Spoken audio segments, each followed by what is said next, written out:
It's nice to meet you, Congressman. Ako nga pala si Sasha Jiang. Oh my! Isang painting ni Chang Yong-seok. So, ikaw pala ang curator na ikinukwento niya. Ang balita ko galing ka sa Metropolitan Museum. Matagal ko na kayong gusto makilala. Honey, bagong artwork ito ni Yuno. Sorry. Yes? Nasaan ang mga magulang mo? Well, they're just ordinary people. Oh, ganun ba? Sige, see you later.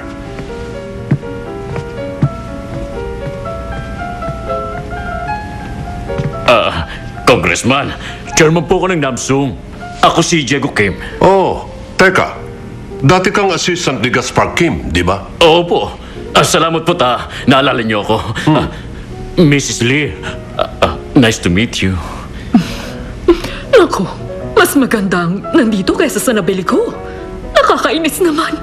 Dapat pala, naghintay muna ako. Hindi ba?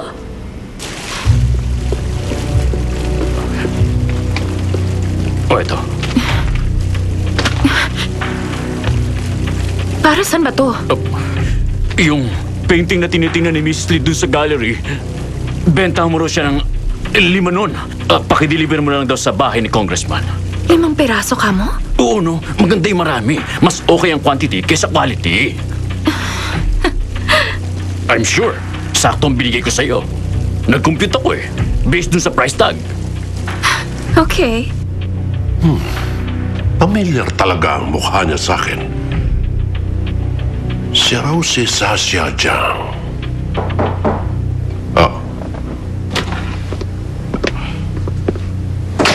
Kumusta po, Chairman?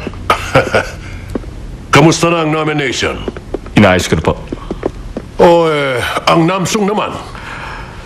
Doon po may konting problema. Ang reclaimed lands dyan ay konektado sa kumpanya ng biyanan mong lalaki. Sila kasi nag-reclaim sa mga lupang yon, di ba? May kinalaman si Congressman Kim doon. Nabanggit niya ang tungkol dyan. Ang distritong yon ay tiyak na magiging pinakamahalaga sa biyanan mo higit doon sa 6 na iba pa. Siya nga pala, sino ba si Diego Kim? Dahil dati po siyang assistant ni Gaspar Kim, carbon copy lang siya. At dahil sekretary ko si Gaspar noon, siya na ang papalit sa posisyong yon, kung ganon. Ang pagkakaalam ko, ipinagyayabang niya na kayo mismo ang pumili sa kanya. Oo.